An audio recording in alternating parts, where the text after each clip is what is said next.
Pasukan milisi Republik Rakyat Donetsk langsung menggempur pertahanan Ukraina di Marinka tak lama setelah waktu gencatan senjata berakhir 7 Januari malam. Tank Brigade ke-5 DPR melancarkan serangan artileri ke Marinka. Serangan didukung pesawat tanpa awak yang mengirim koordinat musuh. Koordinat penyesuaian tembakan tank dan kendali tempur dilakukan dengan bantuan drone. Demikian keterangan resmi milisi Donetsk dikutip Tribun Timur hari ini. Dari kubu Kiev, juru bicara Staf Umum Angkatan Bersenjata Ukraina Oleksandr Stupun melansir perkembangan hari ke-309 invasi besar-besaran Rusia per 8 Januari. Stupun menyebut gencatan senjata selama 3 hari yang diperintahkan Presiden Rusia Vladimir Putin adalah omong kosong belaka. Buktinya Rusia tetap melancarkan serangan selama gencatan senjata dimaksud, terlepas dari apa yang disebut rezim gencatan senjata yang diumumkan penjajah Rusia. Selama beberapa hari terakhir, musuh melancarkan 9 serangan rudal, 3 serangan udara, dan melakukan 40 serangan dari sistem salvo roket, kata Oleksandr Stupun di media resmi Ukraina.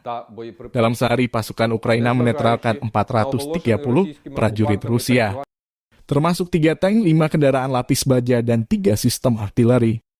Secara total, Rusia kehilangan 111.170 prajurit sejak awal invasi, termasuk 3.068 tank, 285 jet tempur, dan 272 helikopter. Konflik Rusia-Ukraina mendekati bulan ke-11, belum ada tanda-tanda perdamaian.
Terima kasih sudah nonton.